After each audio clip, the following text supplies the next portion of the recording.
podcast, shooting the shit about the Suns since 2019. Hey, what's going on, Jamsters? Welcome to day 2 of the NBA draft, where we are actually doing this one a little bit earlier in the day. Last night's telecast we did after the draft, after the Suns had made their selection with only a few picks left on the clock. We're coming to you live. The 33 pick is currently going on with the Charlotte Hornets, and we're going to live react to one of the Suns picks because they've already picked in the second round. Yes, the team that entered the day with 52 and 59 ends, at least at this point, with the 31st and 41st pick in the second round. So essentially the first and 11th picks in the second round. And I am joined by my podcasting partner, as per usual, Matthew Paul Lissy, who has an old school background going on all the way back to the Valley Suns with JaVale McGee, dude. Yeah, that was the team, man. This was the team that we're all excited about. Now I'm excited for the new team. That's what I'm talking about. I'm going to burn this thing behind me after. We are not alone. We are also joined from fanning the flames. You know him well. So says Jay. Justin, how you doing? Boys, I'm fantastic. You know what makes me even more fantastic is this optimism that I'm sensing from Matthew Lissy. It gives me chills. I'm always optimistic. Yeah, haven't you watched me the last 2 years with my KD hating, Booker hating podcast? But hey, that's what I'm saying. Like the enthusiasm, the optimism, it rings anew. It's enlightening. It's refreshing. It's beautiful. Revitalizing. Beautiful. Revitalizing. And of course, our favorite Australian, Boyd from the Aussies Suns fan podcast, is joining us from down under. Boyd, how you doing, man?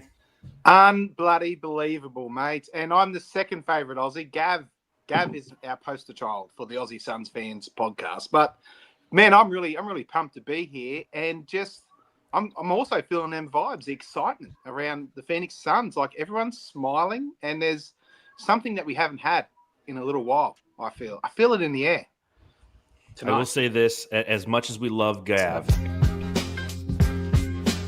fuck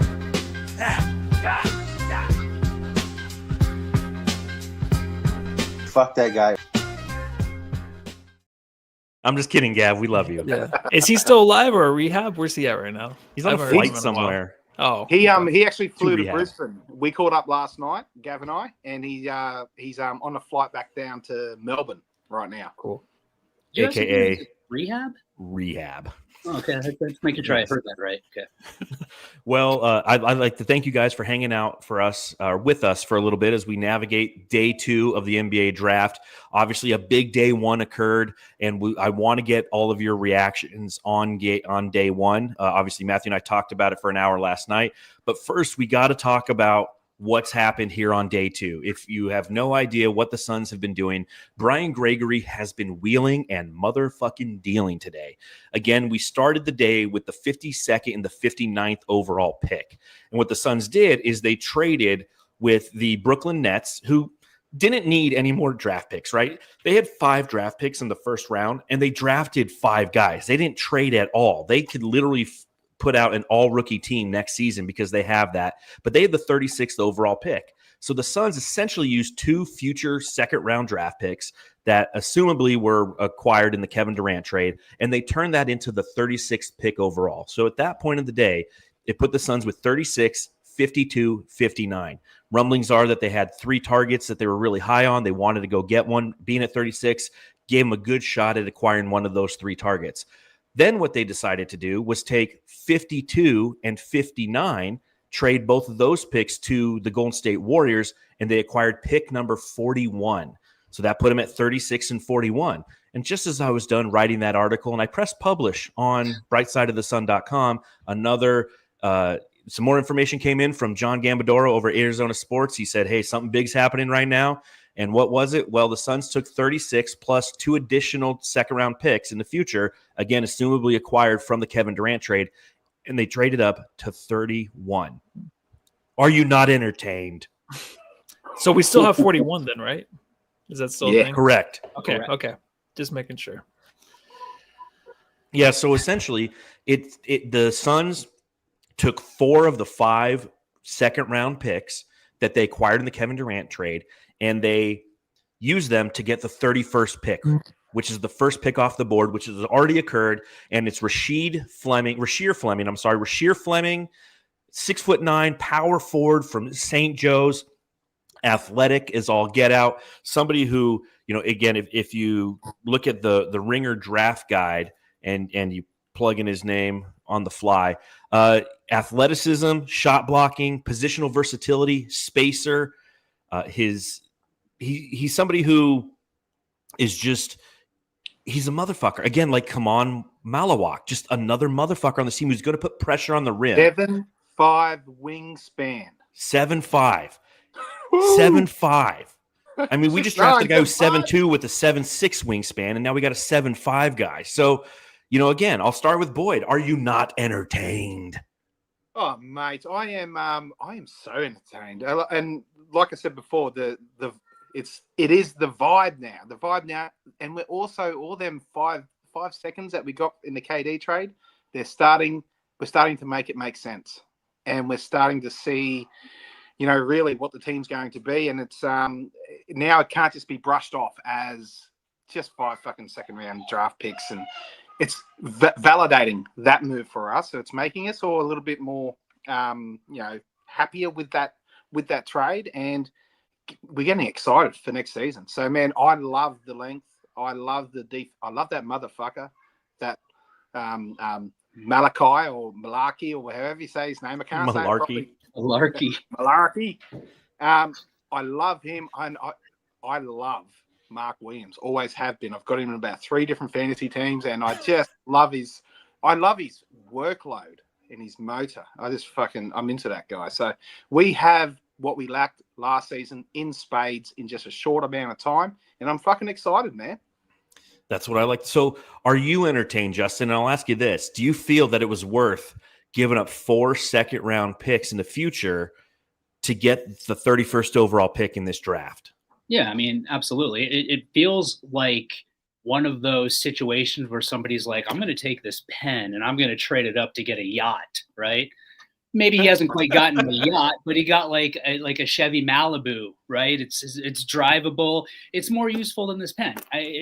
Brian Gregg, the thing that impresses me the most, that entertains me the most, is the maneuvering, right? Like, you laid out how he took draft picks that were late second round and future second round draft picks and effectively turned them into a round 1B pick, right? 100%. Pick. A guy who a lot of people are saying were rated in the first round, a guy who the Suns, I think Gambo said, had in their top 20. And I think one thing that you have to really appreciate is the fact that they look, they see, and they go out and they get. Like, there's a plan. That it is meticulous and calculated to move yourself from having 2 picks in the back end of the second round to having the first pick of the second round in a span of 12 hours. When you guys watched the episode, we had Luke Hendrick on that played for Brian Gregory, and he said he's going to be a home run hire. He's got a ridiculous work ethic, and everyone said, "Oh, work ethic." Like, whatever he fucking did seems to be working out just fine right now. That type of wheeling dealing is, well, yes, it's very entertaining. And we're sitting here talking about second round draft picks. That's how fucking entertaining it is, right? Matthew, I'm stoked about this guy. I'm stoked about Rasheed. Fantastic. Rasheed, yes. Our guys yesterday, like Boyd says, we got everything we seemed to lack last year in spades right now. We have size, we have length, we have dudes that can rebound. I don't know if you heard this stat, but Rasheed Fleming, who they just took, not only shoots 39% from 3, but also had something like 30% of his other shots came off of dunks this last season. So, like, high dunk rate plus high 3 rate. Other 2 guys we picked up dunk all the time. The days of power layups with DA are certainly gone as well. So, hey, it's a new era of Suns basketball, and it's come upon us quite quickly. Yeah, and the Suns are back to having no draft picks left, but it's okay. We'll get out of this again, right? Because right now the Suns need to still focus on making Devin Booker happy and making sure that he has a team around him that will equal to hopefully an above 500 team. Windhorst was saying too during the draft that Devin Booker is looking to re-sign with the Phoenix Suns. Obviously, we know that's a big thing. There's obviously other stuff going on behind the scenes too, But without the draft picks, it's like I don't know what else the Suns can do. But I'm okay with that because I feel like they nailed the draft. I feel like we have guys right now that are going to be exciting to watch and see their potential and just actually, because we know this draft is deep. We know a lot of these guys are good.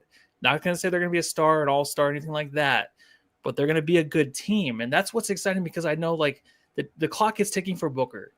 And it's not like just like on his career, but here in Phoenix, like we had to see that he can actually win with these guys. And I think he has a decent group now to where they go into training camp and hopefully by mid-season, they're a team that's like, oh, maybe they're a playing team. Like that's what I'm excited for. All these guys that they got in the trade, Mark Williams, the guy from Duke, tonight, Rasheed Fleming's, like these are guys that I can't believe that we actually have because I think they're going to be a perfect opportunity for the Suns to show that they do have size now, that they have defense around the rim.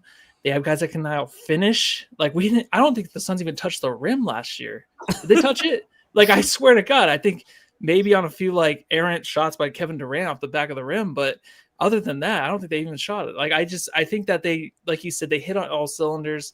The one thing though that's left is a point guard, but I'm all in for just saying this is Booker's team. Let him be point guard because I don't know who the hell you're going to get as a point guard that's going to fit this team right now.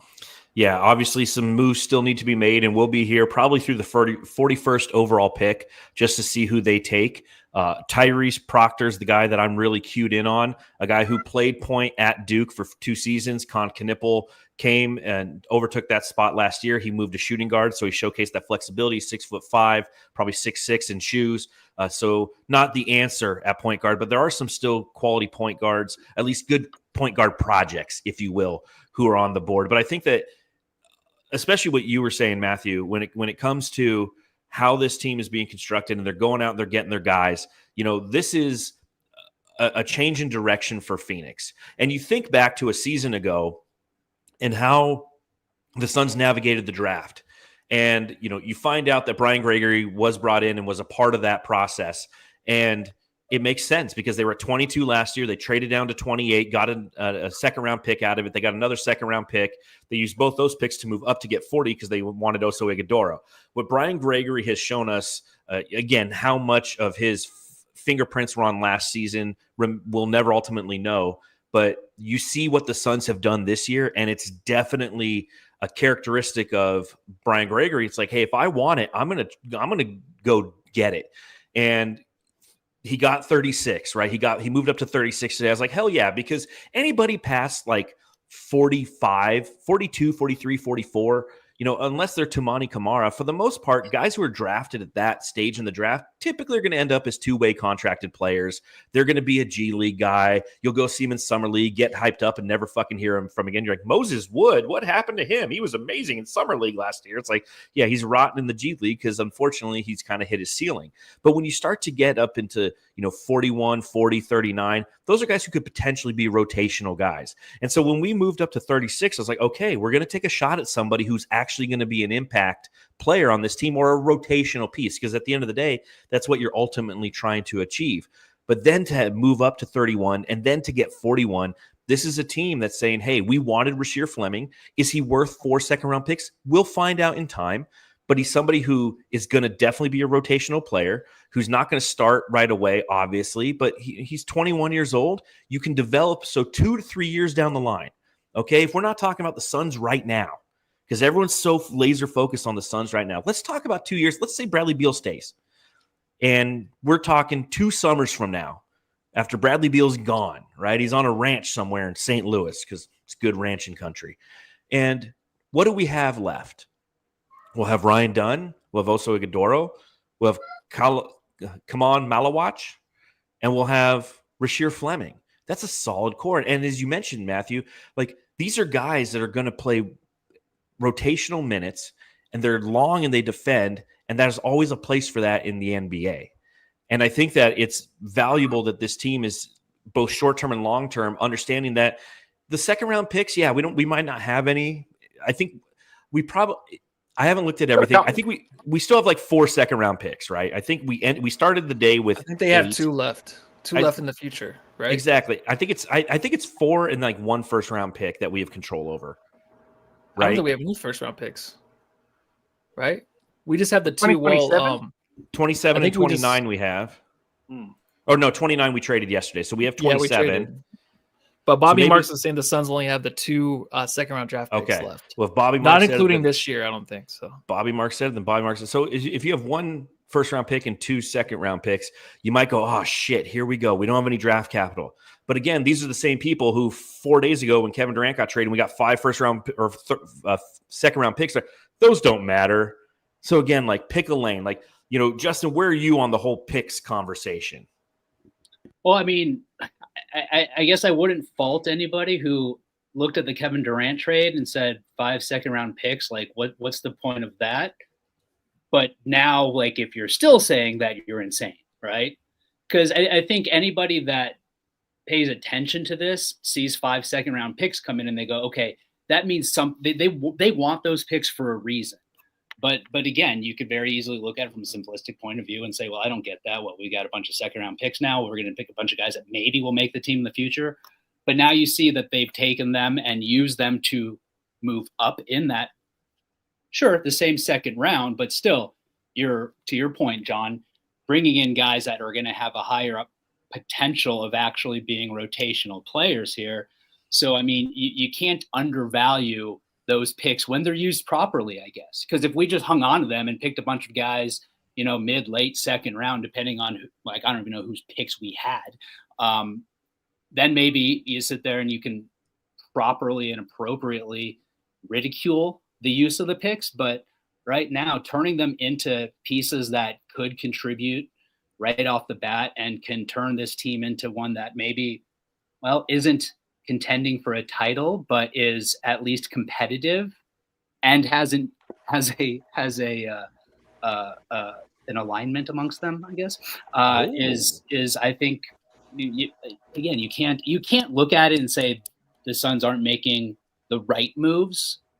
Now we'll see if they work out, because hindsight always ends up being 20/20. But hopefully we don't end up 2 years from now in another situation when we go, remember we were sitting there so freaking happy about that day, and then it all went to shit like we were with the free agents 2 years ago. Well, what about 2016, right? When it's like, we got Bender and Chris? Holy shit. And I was thinking about that as I was putting the trash cans away when I got home, the recycle and trash with day put away. I'm like, man, I haven't been this excited on draft day since we got fucking Marquise, Chris, and Dragon Bender. And how wrong was I then? Boy, do you think we could be wrong on this? That Malawak or Malawatch, which is great, by the way. Somebody mentioned in the YouTube chat, we used to do Ayton Watch. Now we can do Malawatch, which that's the drop. It's got to be the drop. But are we wrong for being this excited, or is there a little bit more upside that we, what are you feeling there? Stephen A. Smith was gobbing off about this crap too. At the end of the day, the picks are there to improve your team. We've just filled out a quarter of our roster with just what we're talking about that we need to have picks to do, and that's all financial friendly contracts. You look at we have a fucking gun in Mark Williams at $6.6 million. 6'3". 6'3" is it? Wow. And then we get all these guys on rookie contracts. So we got at least 4 years with these guys. So I mean, if draft picks are there to improve your squad, and we've just used them this year instead of possibly next year. And I think that they've all been home run hits so far. I was looking at Rasheed Fleming, and you look at his shot diet, and he is outside and inside, and there's a big gap.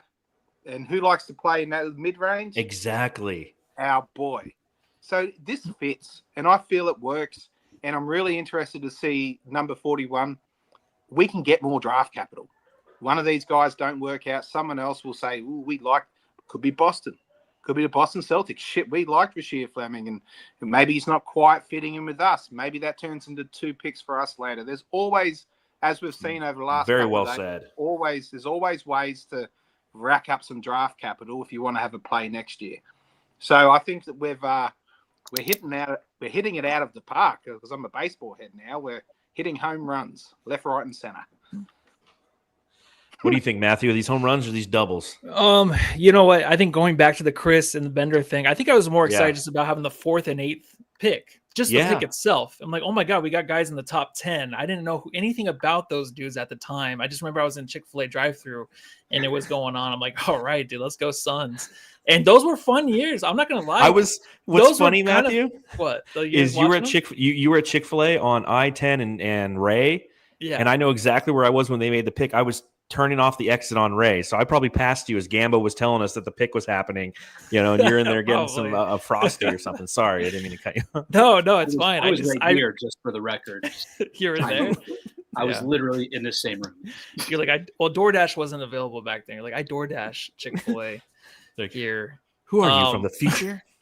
But I was thinking, though, those years were fun because I always remember just kind of debating who's better, Bender or Chris. And to me, that was fun. That was fun because we knew we sucked, but there was potential there. Right now, though, I think the NBA is just different. I think we really understand who these guys are going to be. We don't have the highest expectations, but I think right now the Suns are basing it off of guys that are going to give a crap. I think there's some issue with Melancholy to where maybe he has a lackadaisical side to him, maybe just a little bit. But that was the one kind of little knock. But I don't feel like that's what we're getting with that guy. I think we have guys that are going to come to Phoenix that are going to just contribute to a high-powered defense right away. And then with Rasheed Fleming's, this is a guy that's going to be Rasheer. Excuse me, I keep getting his first name wrong. Rasheed. He's a guy that can shoot the three too. So so knocking that you kind of have that check marked off now with a guy that can shoot, because we were just kind of being an all defensive team, no shooting, because who knows what we're going to do with Jaylen Green and keep him or not, but he can't shoot either. So it's like, so we have guys that can finish at the rim now, but just can't shoot. But I think really though, I think a lot of teams know what they have as fans. Who's the one guy from China? Hansen. Yeah, the guy who was in the crowd. Yeah, that guy. I just have to mention before you guys continue.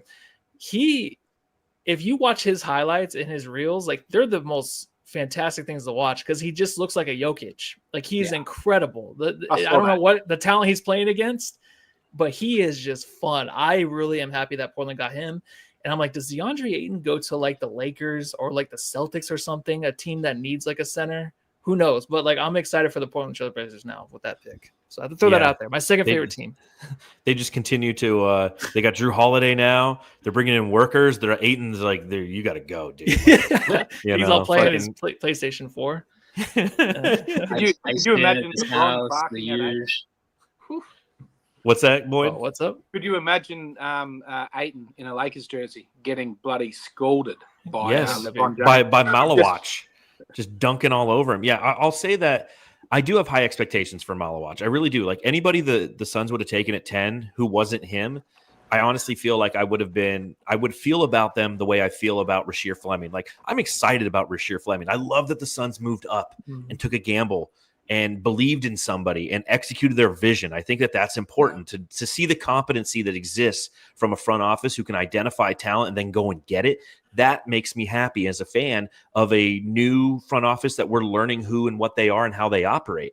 But when it comes to Malawach, I really have high expectations for him. He's 18 years old. I think this guy could be an all-NBA center on, he does have a shot. He doesn't have a ton of shots from beyond the arc, but he did shoot it. The form doesn't look bad, and he's a good free throw shooter. That's one thing I always appreciated about DA. DA, if he could get to the line, he could hit the free throws. It's one thing, it's frustrating when you have a center who can't hit free throws. And I remember that was an evolution of Amari Stoudemire that, as he learned the mid-range game and to hit his free throws was very satisfying to watch.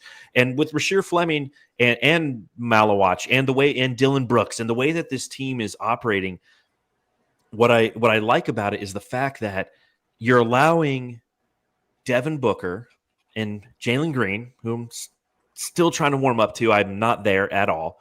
But those guys are average to sub-average defenders. But you now have quality wing defenders behind them. And it takes you back a little bit to how this team was constructed when they made a run to the finals. For all of the things that DeAndre Ayton wasn't, he was a quality wing defender who had great lateral quickness and could cut people off. And Mikal Bridges, obviously being who he was as the warden, it allowed Devin Booker to not have to be such a great defender. He could gamble a little bit. Jaylen Green and Devin Booker are going to have the opportunity to gamble moving forward, knowing that in certain lineups, right? Again, I'm not saying, Rasheed Fleming, he's going to solve all of our issues at the 4 when it comes to defense, but he's somebody who can grow into it. Malawach, I feel, is much more, even as a kid who's going to be 19 years old when the season starts, as somebody who's already a high-quality defender. But what you're doing with Dylan Brooks in tow, with Ryan Dunn as a part of this team, Brooks and Dunn, Neon Moon, like this is going to be a team that's going to allow Booker and Green to kind of not have to carry the load much defensively. And you look at where Jordan Ott just came from in Cleveland, and that's how they were built out. Donovan Mitchell's not a great defender. Darius Garland's not a great defender, but when you got Jared Allen and Evan Mobley standing behind them, they can gamble a little bit and they can play that game. And as they mentioned, as Ott mentioned in his initial press conference, they want to win the possession game. They want to rebound better. They want to attack the cylinder, then put pressure on the rim. And these are the archetype of players who can do that for you. Obviously, we have to wait to see if it's going to be executed in that manner, but they're at least on the right path to developing that identity that they've been referencing. Thoughts? Yeah, just really quick, you can continue. But Dylan Brooks, I guess there's an issue with his ex-wife right now with the restraining order. So that's always. I just want to say when I saw that, Justin, look into that. Yeah, let's see if we can get him. Just to be fair, a restraining order is not exactly difficult to obtain. Mm-hmm. Yeah. So it doesn't necessarily mean – I'm not saying it's good that he has one. I'm just saying well, he can't play defense without fingers. I guess she wants to cut his fingers Yeah, she wants off, to cut the fingers off. That's correct. So we got to protect those. So I'll ask you guys this question just real quick. She has a restraining order? And she wants No, he has one on her. Yeah. If she had one, I'd be like, all right, trade his ass. Okay. See, I thought that's what you were saying. Okay, never mind. No. See, my lawyer kicked in. I'm like, let me defend him. Really. So I will say, with the drafting of Rasheed Fleming, obviously knowing that we don't know what he's going to be, but excited about the prospect of who he is. I'll go around the virtual room here, starting with Boyd. Who's the last great power forward that we had on this team? Oh my God. Well, my mind goes straight to Amari, but we've obviously had. But have we though? What do you think, Justin? Since Amari, anybody been better? Dragon Bender? You call KD a power forward? I guess, but But aside from him, it's a selection in. What do you think, Matthew? I think it is Amari. Cam Jones. Damn. Yeah, I think it'd be. Well, Amari played center, even though he didn't want to be a center. I feel like he was always our center. I don't know, Turkoglu. He might have. If that's the bar, then we're going to be just fine. So, real quick, I want to get everyone an update of how the second round is going. The 8th pick in the second round just occurred. So let me give you a recap. Again, the Suns had the first overall pick in the second round. They took Rasheed Fleming forward from St. Joe's, and then Noah Penda went to the Orlando Magic, the Celtics, who, again, one of my Celtics buddies was very excited about the fact that they were drafting with the second overall pick. They wanted Kalkbrenner, a guy who obviously I've been really high on and talked about on numerous times on Bright Side of the Sun, but they traded that pick. They traded down to get a couple extra picks from Orlando. Orlando took Noah Penda from France. Really quick, the Celtics wanted Rasheed Fleming's at 32. So the exactly. Suns, okay. I just saw that right now. So Suns fucked the Celtics, and they're like, well, shit, we're going to trade back. Good job. See, the Suns are always fucking shit up. I like it. I'm telling you, this team's becoming a team of fuck shit up and motherfuckers. I love it. I hope that SB Nation doesn't get mad because I'm going to write motherfuckers all the time. Because I'm like, if I had somebody come to my office, they're like, hey, man, just real quick, what do you think of Malawach? I'm like, he's a motherfucker. They're like, whoa. I'm like, yeah. The 3rd pick going to the Charlotte Hornets, they actually selected back-to-back at 33 and 34. They took Sion James, forward from Duke, and then they took Ryan Kalkbrenner, center from Creighton. The 76ers took a center, a little undersized center, but somebody I absolutely love, and that's Johnny Broom from Auburn. That kid, if we didn't get Rasheed Fleming, I was like, go for him, but he can't shoot like Rasheed can. He's much more defensive-based, much more interior player, and a high motor. Next pick after that was, I always get this name wrong, but Adu Thero from Arkansas, another great player. He went to the Lakers, the Brooklyn Nets, who also had traded with the Suns earlier in the day, 436. Actually, that was our pick at one point. 36 goes to the Lakers. Shaz Lanier, guard from Tennessee, who was one of the three players that Gambo mentioned the Suns could be targeting. It was going to be Rasheed Fleming, Shaz Lanier, and Tyrese Proctor. Lanier goes to the Pistons, and then the Spurs just drafted, and they at 38, and again the Suns are at 41. They took Cam Jones, guard Marquette, who's another guy who I would have loved at 41. He played with Oso Ighodaro. He was the 2 guard when Tyler Kolek was there, and Oso Ighodaro played a lot of point guard last season. So the Toronto Raptors, who thankfully did not choose Kaman Malawak at number 9 yesterday, are currently on the clock. The Suns are 4 picks away. I'll go around the room. What are you guys thinking at number 41? If there's a player you have in mind, great, Boyd, let me know. But if there's just an archetype of a player that you like, if we need a point guard, like, what are you thinking? What should we do at number 41? It's Ryan Nembhard for the. No. Really? No, at 41? No, that's our reach. As a distributor, if it's a point guard. He's 5'11". Is he really? Mm-hmm. Bring him on, dude. Let's do it, dude. He's Ryan Nembhard, or he's what's the Nembhard on the Pacers? Adam or some shit. Aaron. Aaron. Is it Aaron? Aaron Nembhard? Is it Aaron Nembhard? No, it's Aaron Neesmith. Oh. These guys are just in the finals. We just spent like the past month.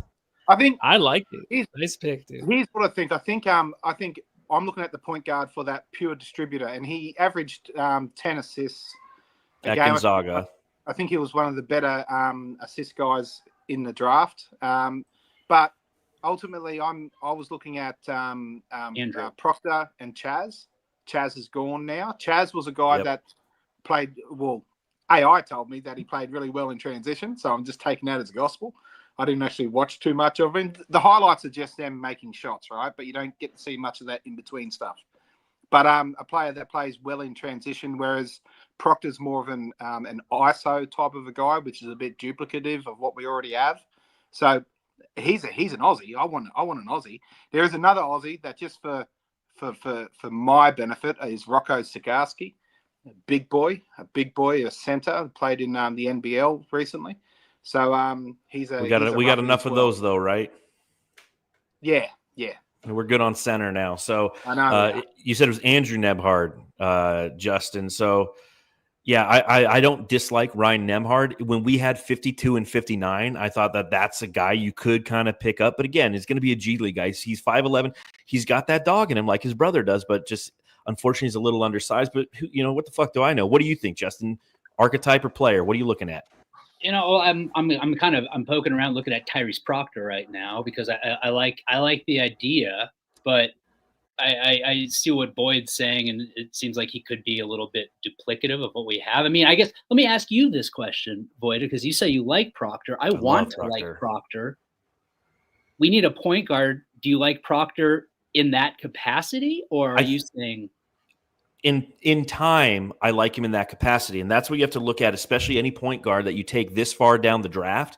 You're not going to get somebody who's going to be an instant starting point guard for your team, right? It's somebody who's going to have to come in, earn their stripes, learn where they can, and then hopefully they develop into a point guard. I think that from a physical deliverable standpoint, he gives me what I want. He's a combo guard, right? So, but a combo guard who can distribute, kind of like Donovan Mitchell, right? But larger. He's 6'5", almost 6'6". He showcased versatility at Duke. Again, somebody who was the starting point guard for 2 years, led the team in assists for 2 years, and then Con Knipple came in. He adjusted appropriately, which is, it's tough to have a guy who comes in. It's like, hey, man, you're the man. And then 2 years later, it's like, hey, you're not the man. This white kid's the man.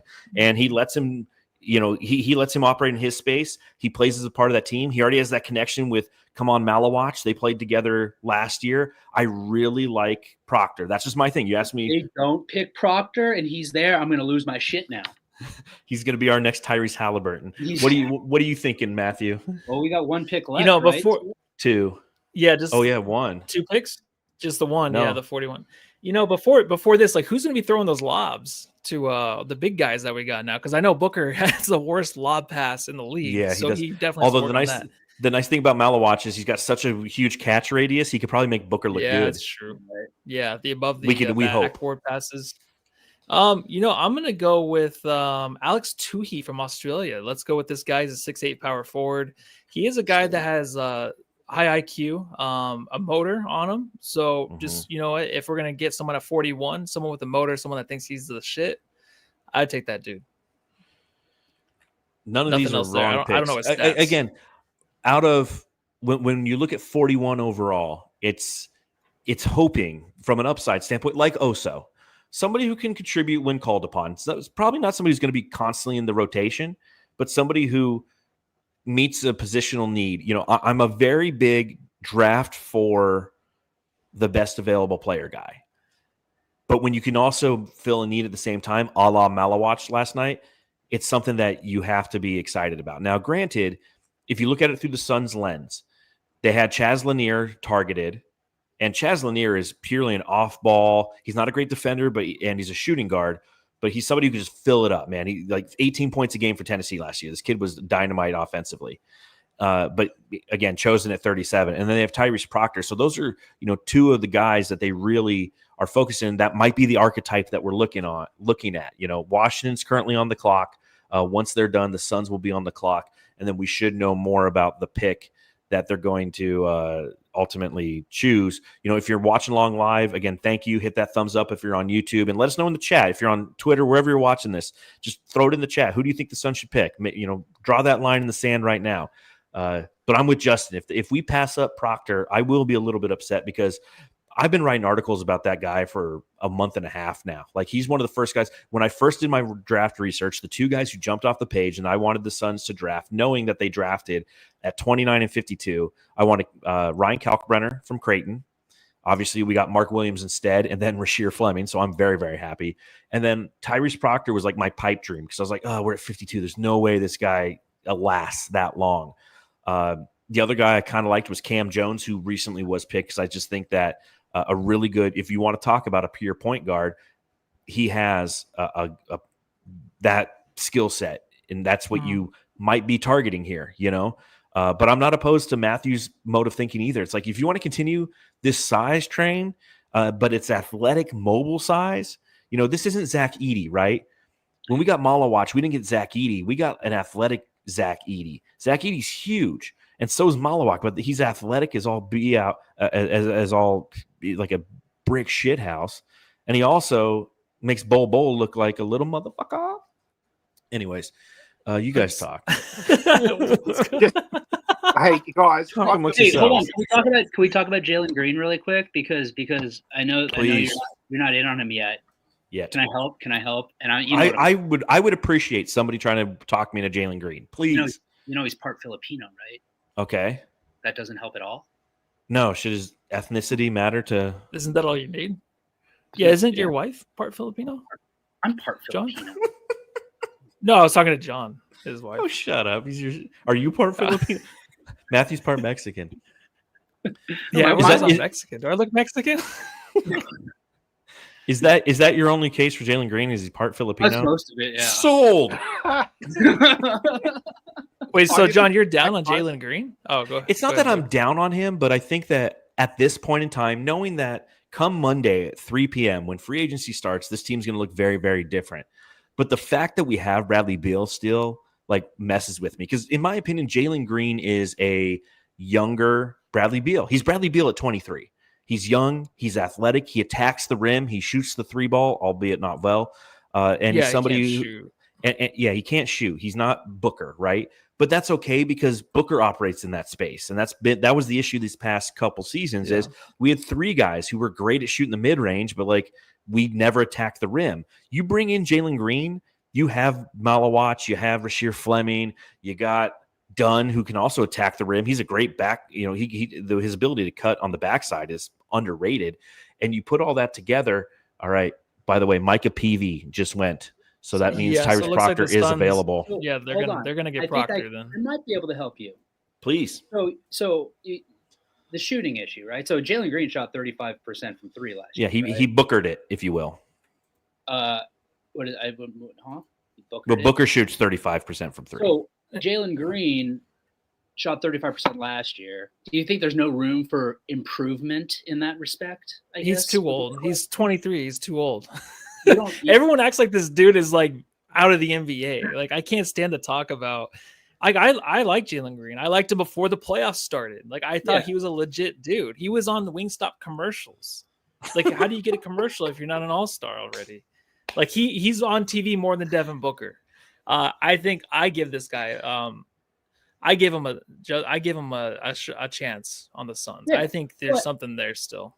Well, I mean, when you have that type of athleticism, you need a three that is going to be respected, right? And 35% is respectable. It is, right? It is. Now, do you know what Devin Booker shot from three in his fourth year in the NBA? Ooh, like 32? 36%. 32%. So Dang. maybe there's room for Jaylen Green, that old-ass man, to improve after all. Right? And Booker improved all the way from 32 to 35. Hey, 35 to 38 won't be bad. You can tell me Jaylen Green doesn't change your mind a little bit if he's shooting 38 from three? No, I completely agree. And you guys both aren't wrong. It's the defensive aspect. But again, one of the reasons I'm warming up to that is the way that the Suns have navigated this draft, started to build out their roster with defenders who can hide what his challenges can be. You know, we have Ryan Dunn, a lockdown guy. You got Dylan Brooks, who's a motherfucker. You got, all these guys. So I'm not anti Jaylen Green at this point. I'm not sold on him yet, but you guys are doing a good job and I appreciate it. But I'm tentative because I have to see it. Like, I just think him and Devin Booker as a backcourt doesn't make sense to me. Does it make sense to you guys, knowing that the Suns are on the clock with 2 minutes to go? It makes sense because, like I said last pod, like it only makes sense if this is just Booker's team. He's going to be the guy with the ball. So if that's the deal, then yeah, a lot of these moves make sense. But I feel like it's so weird if we're going to force a point guard into this lineup. It just looks weird. If we have a point guard coming off the bench, that's fine. Right now, if we're keeping Jaylen Green, I just think it's weird. I think it's going to make, unless you trade for De'Aaron Fox, do you think Beal would want to go to the Spurs? Because I know Fox is on the way out. Fuck no. The Spurs don't want him there. Poor Fox, dude. Gamble just broke it. Say? Proctor? Nope. Yeah. We're not taking. I gotta see if I can find this kid's draft. We have time. We got time, but I have to see if this guy's got a draft profile on the Ringer so I can at least talk about him once we pull him up. No. Can I like? Can you what? I like this. Stephanie Jackson says Jaylen Green is the Michael Jordan of Kelly Oubre's. I like that. Hold on, let me think about that. Oh no, man. Okay. That makes sense, and I love it. Okay. All right, so they're getting ready to announce the pick. Do you guys want me to tell you who the pick is? Yeah. No, well, I saw who it is. So we all saw it? Oh, there you go. Kobe Brea. Kobe Brea, wow. Kentucky senior. The guy's nickname is Fuego, and he has a stat profile to show you why. If you go on the Ringer, his little icons, if you will, he's a movement shooter, pull-up threat, catch and shoot threat, perimeter shooting. So, and here's the scouting report by J. Kyle Mann. It says, there are obvious concerns about Brea's game. Damn. He's already 22 years old. He's not the fastest. He's not vertically or laterally explosive, and seldom will he beat anyone off the dribble or defend an opponent doing the same. But pound for pound, he's the best three-point shooter in this draft. What? And he can go get his shot a number of ways. This past season, Brea shot over 44% in handoffs, over 46% coming off screens, and an incredible 42.3% off the dribble. The important detail here is that he did all that while also standing at 6'7". So hand wringing over what he can't do at the moment might be missing the point. When you're that level of a threat, teams will find a way to get you on the floor. So essentially, he's kind of like the opposite of Ryan Dunn. Right? He can shoot the shit out of the three. He just can't defend. Jalen Bridges? Huh? Yeah, I think he's probably got a little bit more girth than Jalen Bridges. Okay. This kid's 202. I'm going to look up Jalen Bridges. What's his spot? He's a wing. 202. Okay. ESPN has him listed at 215. Dude, he played 4 years at Dayton. Oh, man. So he played with which is... God, who's the kid I wanted from Dayton last year? Shit. Who went to Dayton last year? Got down, sat on a bench. It's gonna drive me nuts. Obi You guys Toppin? talk amongst yourselves. Oh, No, yeah. Toppin I loved, but there was a kid last year who went to Dayton. I was like, I like that kid. It just seems like we're trying to replace Landry Shamet still. I think we just still miss him But in his shooting. like, Not sure what else. So he shot at Dayton. The year before he came to Kentucky, on 6 attempts a game, he shot 49.8% from three. That's fucking insane. Yeah, Like, I understand college basketball's, closer, what have you. Dayton, smaller school, but like less, but still. And then at Kentucky last year, 43.5%. I mean, I can certainly see the best 3-point shooter in the draft aspect of it. The kid I was thinking of was 2 or 3 drafts ago. It was Tumani Kamara. This kid played with Kamara. Is that the guy who you liked? Yeah, I like that guy. Well, and Brian Gregory that's one of the schools he coached at. That's correct. How long ago? Like in the late 2000s, early 2010s. So a while, but I'm guessing the ties are still there. I mean, you think Maybe about was he with the team when they drafted Kamara? I have no idea. I'll say this. If you think about it, like from the NFL draft, right? Like you're like, okay, we need to get the line, and then we need to get a defense guy, and then we need to get an offense guy.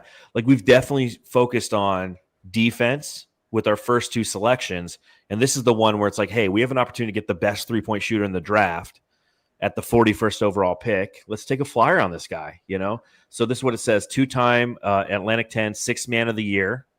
Okay, so he's like a Booker guy. He is like a Booker, yeah. 47% from beyond the arc last year. Jesus Christ. So the kid can shoot. Yeah.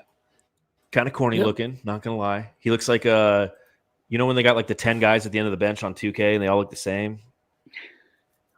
Yeah, he kind of looks put together like that a little bit. That is very great smile, though. Last time we had good hairline. Very Jones things to pick a guy who's elite at one thing, just needs to work on a few others. You remember Cam Johnson and Ty Jerome, how they were elite shooters but had some work to do. It's very reminiscent of that. Like I can't remember last time that we picked someone like that.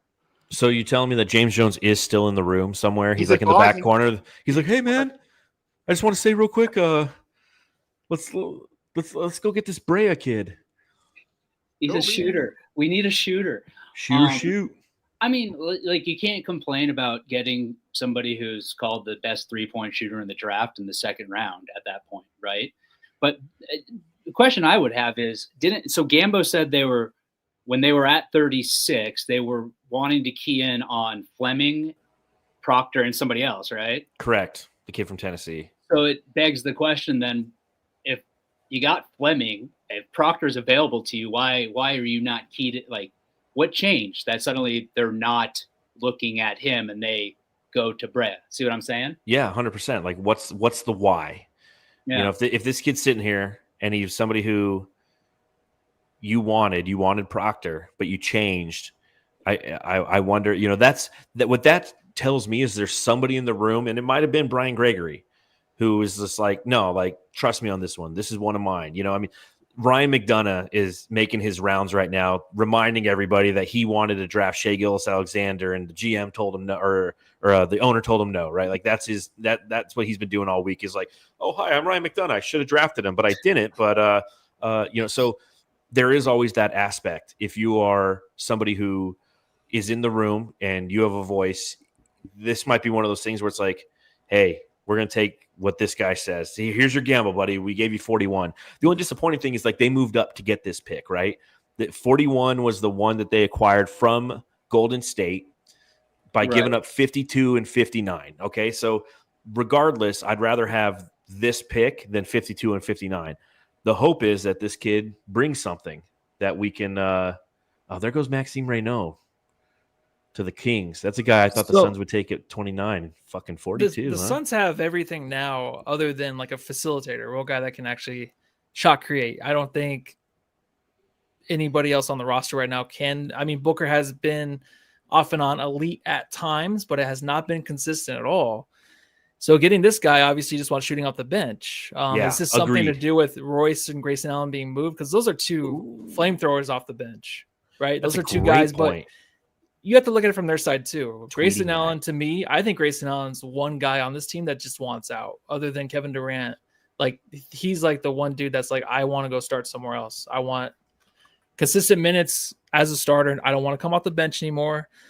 And it doesn't make sense with me and Royce both here. So that's the only reason I'm thinking that maybe this pick is for that reason. And I think obviously Grayson Allen did a lot more. He brought the big guns to the show last season, but I don't think that helped him in any way, really. But I do think that this pick might have something to do with that. I don't know if that's something there or not. I think it's a very great point. In fact, I just tweeted that. I said, they took I'm like fireballer from 3. Goodbye, Grayson or Royce. Tweeted too. Yeah. You're sniping Lissy. Well, it's because he tweets, but like the phone that we gave him, it doesn't connect to anything. Like Matthews thinks he's The been tweeting jitterbug? for like 6 Yeah. years. He's got like a jitterbug. It only tweets to Blue Sky. Okay. Nobody's on Blue Sky anymore. It's only three worded the letters or three letter words. 3 worded like- letters. I set Creed up with a blog, but I read it once and I can tell you now that Aussie Suns chat at the moment that we're really, really wanting Proctor. Yeah. And now we're getting the proctologist. I'm ready to be penetrated. And Wait. all the jazz. And then when we didn't pick him, I just sort of booze go notification, boo. So yeah, there's a lot of upset Aussies out there. we were supposed to be really upset too, Void. I forgot. You got me all fired up before about Proctor, and then He's I still like out it. there. Look, I like a shooter. I'm not going to be upset at getting a shooter. I'm not opposed to getting a shooter. I'm not as excited as I would have been with Proctor, just because I thought that he accomplished 2 things. He would have filled a positional need to a certain extent. He can shoot. He's Australian, because we care. I want Australians and Filipinos on my team. Like that's what Amen. That's how you construct a roster. I was thinking about this. Random thought yesterday. When's the last time the first pick in the NBA draft had blue eyes? I didn't notice he had blue eyes. You think about this shit? I saw him. I have blue eyes, and so when I saw him on screen, I'm like, "Hey, that guy's got blue eyes like me." I'm like, I wonder. I didn't notice his acne. I didn't realize he had bad acne, but I mean that's fine. I just is the first pick allowed to have acne or no? I don't think it's a big deal. Never mind. Sorry I said that to everybody out there. I have acne. I used to get like big zits in the middle of my forehead. It looked like I got shot in the forehead. I never had acne, but I would just get monster zits. Well, I had it, because I wear a hat, so I get the same thing. And like last time I went, I can't obviously get a haircut because I'm bald, but last time I went and got like my beard trimmed up, the lady was just like, "Hey, do you have shingles?" I'm like, excuse me? Yeah, shingles. And she's like, "Yeah, you got a little breakout going on." I'm like, "Yeah, I wear a hat all the time." Who says that to people? I haven't gone back to Do her. you have shingles? She lost my business. I'm like, I'm not going back. You're shaming me. I'm like, should have said yes and see what she does. She just avoids it. Who was it? I'm going to get like some makeup done, and I want to go get like I'll just have like shit. It was at V's Barbershop over in Arcadia. Oh, I know where that one is. Yeah, never going back. Austin Reeves out there declined his contract, right? Yes, his offer. correct. Who is the facilitator that's going to come to the Suns? There has to be someone coming off the bench or something. So because I think Booker's going to run the first team, and I think they're going to have someone else to help. The out. Suns are very interested in expanding Kong Gillespie's role. That's what I'm hearing. I'm down for that too. Yeah. I love it. So little CJ McCollum, huh? No, this guy's actually good. No, I'm just kidding. I'm sorry, I said the wrong name. What's his name from the Pacers? TJ McConnell. TJ. Yes. Yeah. TJ McConnell. Like CJ McCollum. I'm like, great comparison, Matthew. Tweet that on your jitterbug. 3 worded letters, dude. 3 worded letters. Right. Man. Back to the fake phone. Go Suns. Is there anything else that we want to talk about before we go ahead and get out of here? I mean, Matthew poses a great question. It's something that we've talked about in the past, but ultimately we don't. It's not a great free agents class when it comes to point guards. And, Tyus Jones off the bench, it could happen. I wouldn't be opposed to Tyus Jones coming off the bench or maybe, spot starting because I don't know. I don't know what I'm saying anymore. CP3. Yeah, bring back CP3. Yeah, right. He's over there in San Antonio right now. I mean, dude, he's like, I got Wemby. We just got Dylan Harper. They took Cam Jones, who's a great backup point guard. Yeah. He's sitting pretty. He's not going anywhere. Dylan Harper. Utah's, yeah. Also part Filipino. Just dude, the Filipinos are crushing. Oh, I know. That's why we're taking over. Look out! Next Dylan thing you know, Harper. the NBA is just going to be full of Filipinos. Do you guys know the other Dylan Harper? Or no? No. Okay, never mind. Who's Don't he? look her up. No, nothing. All right, I gotta go. I'll look it up. It says. Oh. So as we get ready to depart, I will say Tyrese Proctor. What's so funny? I guess I probably should have seen that coming. I looked up Dylan Harper, the other Dylan Harper. Oh, that Dylan Harper. That Dylan Harper. Yeah. Sure. He's not playing in the off the internet over here. That Dylan Harper's not Filipino. Well, I will say Tyrese Proctor's still on the board. Maybe the Suns make another move, but they don't have any draft capital to do so. Obviously, the next big step is free agency. 3 p.m. on Monday. Matthew, between now and then, we gotta squeeze in a jammies. We got to try to get one done. What day is between now today? and Monday? Yeah. Let's have to let's close do a out the Sunday. season. Let's do it Sunday morning pod, dude.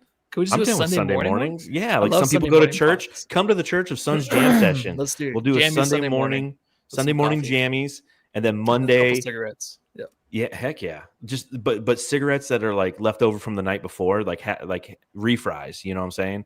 Like you got to pull them out of the Heineken bottle just to But we'll go ahead. We'll do a jammies on Sunday morning, and then Monday's obviously going to be free agency madness. So we should go live on Monday evening after all that madness because I'm going to be covering it for Brightside and be very unproductive at work like I was this week. But I just want to say thank you to Boyd and thank you to Justin for hanging out with us, man. You know, I'm sure people are sick of seeing me and Matthew after listening to us all day yesterday talk about Maxime Reynaud. I just looked at his name. Come on, Malawatch. I got to make his drop, but let's go around the room and tell everyone where they can follow you if they want to follow you and your jitterbugs. So Boyd.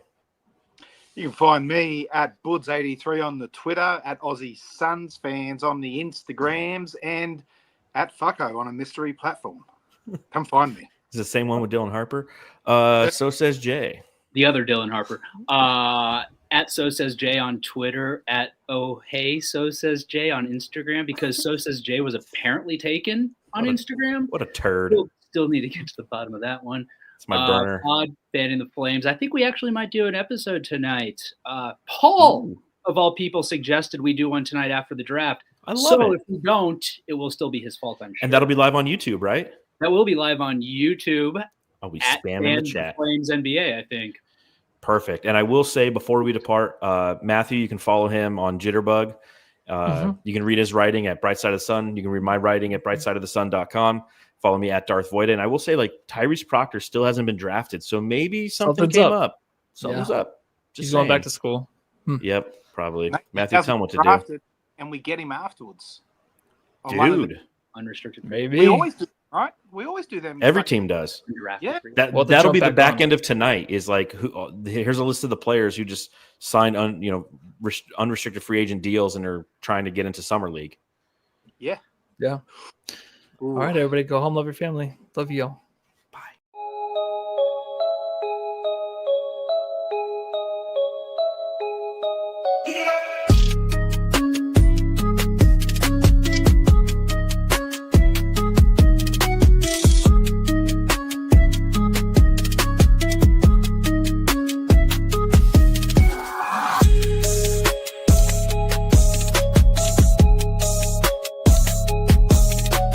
Hey, you're listening to the Suns Jam Session podcast, shooting the shit about the Suns since 2019.